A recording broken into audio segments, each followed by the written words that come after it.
ethics and etiquette မှာဒါအခြေအသင်းတဲ့ဒါဒီတင်တန်းမဟုတ်ဘူးဒါမပြောတော့ဒါဆိုအခြေခံလေးပြောချင်တာ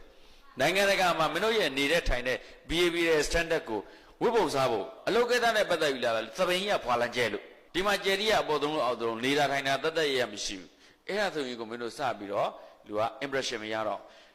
လူတယောက်နဲ့ဆက်ဆံတော့မယ် first impression လို့ခေါ်တယ် first impression ဆိုတာကြားဘူးလား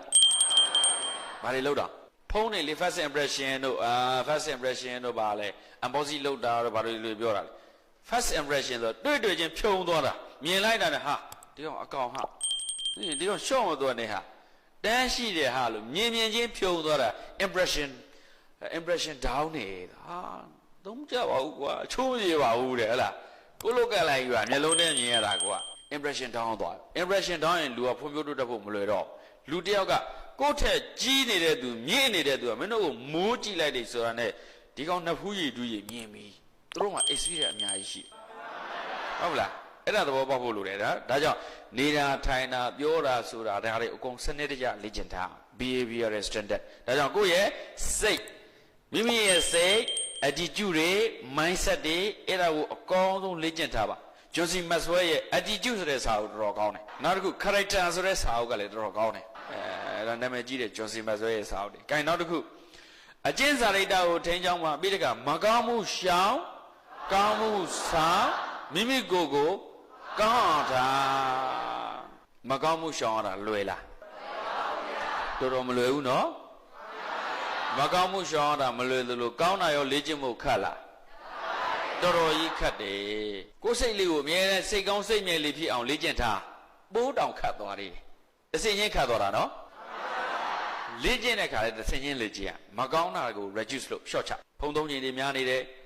အေးရဝင်ခြင်းတွေနောက်ကျနေတယ်အစားတွေပိုးယိုပြီးတော့လိုအပ်တာတွေပိုးပြီးစားနေတယ်အသုံးဖြုံးတွေကြီးနေတယ်အပြင်းချိန်တွေများနေတယ်လေ့လာသင်မှုတွေနည်းနေတယ်အလေလိုက်တဲ့အချိန်တွေအပျော်ပါးမှတ်တဲ့အချိန်တွေများအဲ့ဒီမကောင်းတဲ့ဟာတွေကို reduce short ချအဲ့ short ချလာတဲ့မင်းတို့တို့ကောင်းတဲ့အချိန်တွေပိုးပြီးချိန်ဖို့တွေထွက်ပျော်စရာကောင်းလိုက်တာစဉ်းစားကြည့်မင်းတို့ဘုံပြောတဲ့ဟာကိုနှလုံးသားနဲ့နားထောင်မှကြားမယ်နားနဲ့နားထောင်နဲ့ဘုံပြောတဲ့အတိတ်ပဲအကုန်မသိဘူးအဲ့ဒါလူကပျော်လာတာဝမ်းသာလာတာငါအောင်မြင်ဖို့အတွက်ခွင့်လန်းနေမြင်နေပြီ self confidence is the real foundation of all great success achievement ကိုယုံကြည်မှုရှိခြင်းဟာအောင်မြင်မှုတွေရည်မှန်းချက်တွေပြီးမြတ်ဖို့အတွက်အကောင်းဆုံးအခြေခံပါပဲတဲ့ self confidence is the real foundation of all great success and achievement ဘန်ထရဆယ်ပြောခဲ့တဲ့စကားပေါ့မိမိကိုယုံကြည်မှုရှိခြင်းဟာအဲ့ဒါမင်းတို့ငါ line ပေါ်တင်ထားတယ်လေလား YouTube မှာဝင်ကြည့်မင်းအလကားပေးတဲ့သင်တန်းဆိုပြီးရှော့မရနဲ့နော် YouTube မှာတော့ဒီသင်ခန်းစာတစ်ခုကို concept ပြီးအောင်ရှင်းနောက်ချိတ်ဆက်ထားတာအများကြီးပါအဲ့ PowerPoint slide တွေနဲ့ရှင်းပြထားပြတဲ့အတွက် pass လုပ်ပြီးအဲ့တဲ့အချက်လက်တွေကိုယူလို့လည်းရအကုန်လုံးဘုံ free ပေးတာမှန်ကန်သောရည်မှန်းချက်ထားရှိခြင်းမိမိစိတ်နဲ့အကျင့်စာရိတ္တကိုထိန်းချောင်းခြင်းမကောင်းမှုရှောင်ကောင်းမှုဆောင်ကိုယ်ကောင်းအောင်ထားခြင်းအဲ့ဒါကိုဘုရားတော့ဒီလုံးနဲ့ပြောတယ်ဟဲ့ပါတယ်တော့အတ္တသမ္မာပဏိတိပြောပါတယ်တော့အတ္တသမ္မာပဏိတိ self control holy life ကိုဘဝကိုထိန်းကိုထိန်းကြောင်းမထိန်းကြောင်းသူများထိန်းခံရမယ်ကိုဘဝကိုမောင်းနေမမောင်းနေသူများမောင်းတာမင်းတို့ခံရမယ်သူများမောင်းတာခံရတယ်ဆိုတာလိမ့်ဆန်လို့ပဲအဲတော့ကိုမောင်းကိုခိုင်း self driving ကိုမောင်းဖို့အရေးကြီးတယ်ဘယ်ထိမောင်းမလဲဟာနိဗ္ဗာန်ရောက်တဲ့ထိမောင်းပေါ့ကွာဒါအဆင့်မြင့်ဆုံးကိုပြောတာဂိတ်ကုံပြောတာဘုရားဘာသာတွေဖြစ်လို့တာမန်လူတိုင်းအတွက်ဆိုမင်းတို့အောင်မြင်မှုရတဲ့ထိမောင်းဟာပိုင်းတဲ့တစ်ခုတော့ရောက်နောက်ပိုင်းတဲ့တစ်ခုတတ်မှတ်ထပ်မောင်းနေမသေးမချင်းမောင်းလူကမြင့်လာတဆင့်တဲ့ဆင့်မြင့်တဲ့မြင့်သွားပြီးတော့လူကတစ်ခုအောင်မြင်မှုတော့ကောင်းတဲ့အောင်စိတ်ဆိုတာမရှိဘူးတဲ့တန်ပြောမယ်အောင်မြင်မှုတော့ကောင်းတဲ့အောင်စိတ်ဆိုတာမရှိဘူးအဲကြောင့်အောင်စိတ်မွေးအောင်လို့တခုခုအောင်ပြီးနောက်တဲ့အောင်နေဆိုရအေးကြပြီဆိုနေလည်းမထူတော့ကြတဲ့တရားသင်္ကန်းသာယူကြတဲ့တရားသင်္ကန်းသူကြတဲ့အောင်စိတ်ကိုအမြဲတမ်းမွေးတာနာကရောပိယတုကိခုနှစ်ခါလဲရင်ရှစ်ခါပြန်ထဂျပန်အဲ့ဒီ slogan နဲ့ပဲဂျပန်နိုင်ငံဆိုပြီးတည်တောက်ခဲ့တာငလင်တစ်နှစ်အချိန်200ကျော်လှုပ်ဟုတ်အနှစ်100လောက်နေမှာမန်လေးငလင်လာလှုပ်တယ်နလန်မထူသေးဘူးချိန်ဒီဂျပန်တစ်နှစ်ကိုအချိန်200ကျော်လောက်ငလင်လှုပ်တယ် မီးတောင်တွေပေါက်တယ်ဆူနာမီအင်္ဂလိပ်လိုဘယ်လိုဆိုတော့ပေါ့ TSUNAMI အတန်ထွက်တော့ဆူနာမီလို့ထွက်တယ်အဲ့ဒါဂျပန်စကားကမ်းခြေရောက်လှိုင်းလုံးကြီးတွေလို့ပြောတယ်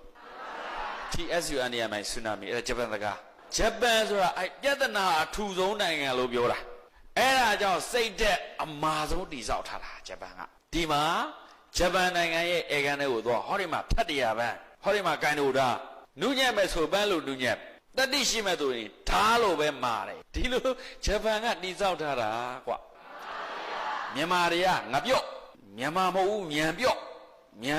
ပြောင်းအောင်မယ်မင်းတို့ဘာလဲတော့မြန်လားပါမြန်အောင်စိတ်တက်ကြတာမြန်တယ်စိတ်တက်ကြတာမြန်တယ်ဟမ်ဂလိန်ခြေလောက်တာမြန်တယ်ပြော့လိုက်တာပြော့ဖတ်လို့မြန်မာတဲ့ပြည့်ကြတရားဓာတ်သက်ပါကြီးတာဆိုရင်မြန်လဲမြန်တယ်ဟာမာလဲမာတာဆိုရှေ့တော်မြန်မာတွေကဟုတ်တယ်တင်9000ကျော်ပြီးမြန်မာပြည်တိဆောက်ခဲ့တာအမေရိကန်290ပဲရှိသေးတယ်နှစ်ပေါင်းတိဆောက်လာတာဟုတ်လားကိုလံဘတ်တို့သွားတော့အမေရိကန်မရှိသေးဘူးRed Indian တွေပဲရှိသေးတယ်အခုမှတိဆောက်တာဝါရှင်တန်ကာဘာတိဆောက်တာနှစ်ပေါင်း290ပဲရှိသေးတယ်အမေရိကန်မြန်မာနှစ်ပေါင်း9000ကျော်ပြီးกว่าဒါကြောင့်မြန်မာလို့ပြောတာမင်းတို့ငါတို့လက်ထက်ကြတော့မြန်ပြော့နှေးပြော့ပြောင်းမြန်တယ်လို့ပြောရင်ဘာမြန်လို့သိတဲ့ကြတာပဲမြန်တယ်အလုပ်လုပ်တာကြတော့လေးလိုက်တာမလေးဘူးလားဟဲ့အေးနိုင်ငံညာသွားမှမင်းတို့နွားလို့ခိုင်းခံဟိုကအတကုံလို့